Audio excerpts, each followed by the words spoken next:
Pengertian evaluasi atau penilaian hasil belajar. Evaluasi hasil belajar sebagai suatu tindakan atau suatu proses untuk menentukan nilai keberhasilan belajar seseorang setelah ia mengalami proses belajar selama satu periode tertentu. Sedangkan menurut Undang-Undang Nomor 20 Tahun 2003 Ayat 1, evaluasi dilakukan dalam rangka pengendalian mutu pendidikan secara nasional sebagai bentuk akuntabilitas penyelenggara pendidikan kepada pihak-pihak yang berkepentingan, diantaranya terhadap peserta didik. Penilaian hasil belajar, proses pengumpulan berbagai data yang bisa memberikan gambaran perkembangan belajar peserta didik, menjelaskan dan menafsirkan hasil pengukuran atau kuantifikasi suatu objek, sifat, perilaku, dan lain-lain. Menggambarkan informasi tentang sejauh mana hasil belajar peserta didik atau ketercapaian kompetensi atau rangkaian kemampuan tujuan dan fungsi penilaian. Tujuan dari penilaian yang pertama, untuk mengetahui tingkat kemajuan yang telah dicapai oleh siswa dalam suatu kurun waktu proses belajar tertentu. Yang kedua, untuk mengetahui posisi atau kedudukan seorang siswa dalam kelompok kelasnya. Yang ketiga, untuk mengetahui tingkat usaha yang dilakukan siswa dalam belajar. Yang keempat, untuk mengetahui segala upaya siswa dalam mendayagunakan kapasitas kognitifnya atau kemampuan kecerdasan yang dimilikinya untuk keperluan belajar. Yang kelima, untuk mengetahui tingkat daya guna dan hasil belajar metode mengajar yang telah digunakan guru dalam proses mengajar belajar atau PMB. Assalamualaikum warahmatullahi wabarakatuh. Nama saya Ayu Raminihia. Di sini saya akan menjelaskan tentang fungsi penilaian. Satu, fungsi formatif, yaitu untuk memberikan umpan balik kepada guru sebagai dasar untuk memperbaiki proses pembelajaran dan mengadakan program remedial bagi peserta didik. Dua, fungsi sumatif, yaitu untuk menentukan nilai angka kemajuan hasil belajar peserta didik dalam mata pelajaran tertentu, sebagai bahan untuk memberikan laporan kepada berbagai pihak, penentuan kenaikan kelas dan penentuan lulus tidaknya peserta didik.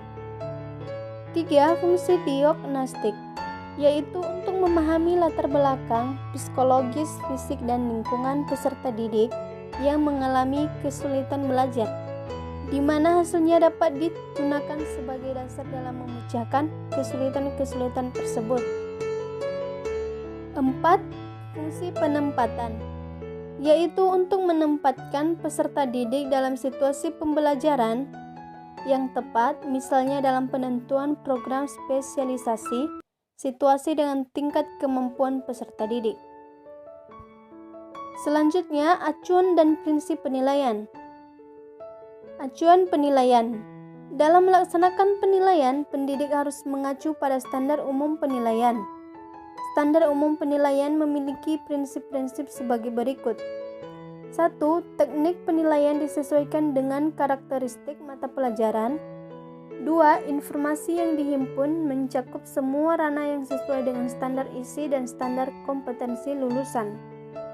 3. Pendidik harus selalu mencatat perkembangan peserta didik, baik positif atau negatif dalam catatan buku harian. 4. Melakukan sekurang-kurangnya 3 kali ulangan harian menjelang UTS dan 3 kali ulangan menjelang UAS. 5. Pendidik harus memberikan balikan kepada peserta didik sebelum memberikan tugas lanjutan. 6. Pendidik harus melakukan tes yang sesuai dengan standar kompetensi dan standar lulusan. 7. Pendidik harus menjaga kerahasiaan hasil penilaian tanpa seizin yang bersangkutan maupun wali murid. Prinsip penilaian. Dalam melaksanakan penilaian hasil belajar, pendidik perlu memperhatikan prinsip-prinsip penilaian sebagai berikut. 1. Mendidik. 2. Valid. 3. Objektif. 4. Terpadu. 5. Transparan dan terbuka. 6. Adil. 7. Keseluruhan dan berkesinambungan. 8. Bermakna. 9. Sistematis. 10. Akuntabel. 11. Beracuan kriteria. Assalamualaikum warahmatullahi wabarakatuh. Saya Lutfia Azhar Nasution akan menjelaskan teknik dan instrumen penilaian.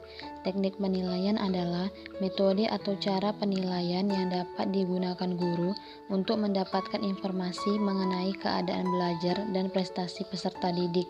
Teknik penilaian yang memungkinkan dan dapat dengan mudah digunakan oleh guru antara lain: 1. Teknik tes. Tes merupakan suatu teknik atau cara yang digunakan dalam rangka melaksanakan kegiatan pengukuran yang di dalamnya terdapat serangkaian pertanyaan atau latihan atau alat lain yang digunakan untuk mengukur keterampilan, pengetahuan, kecerdasan, kemampuan atau bakat yang dimiliki oleh seseorang atau kelompok.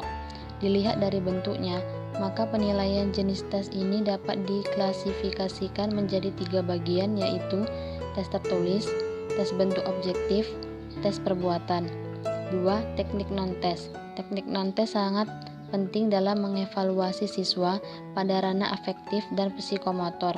Berbeda dengan teknik tes yang lebih menekankan aspek kognitif.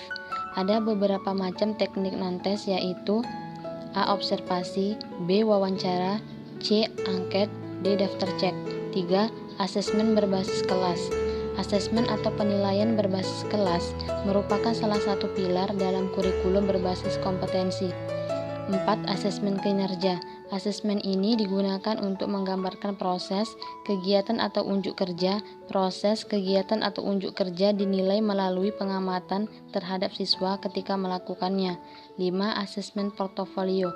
Portofolio adalah kumpulan hasil tugas atau tes atau hasil karya siswa yang dikaitkan dengan standar atau kriteria yang telah ditentukan.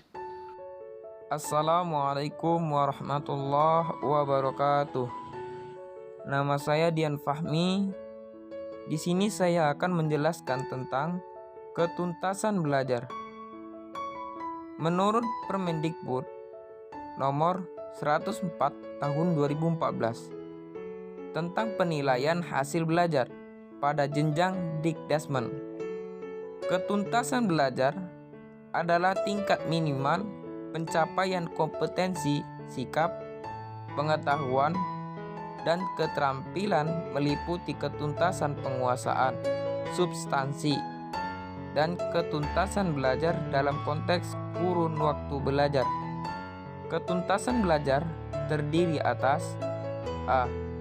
Ketuntasan penguasaan substansi, B. Ketuntasan belajar dalam konteks kurun waktu belajar.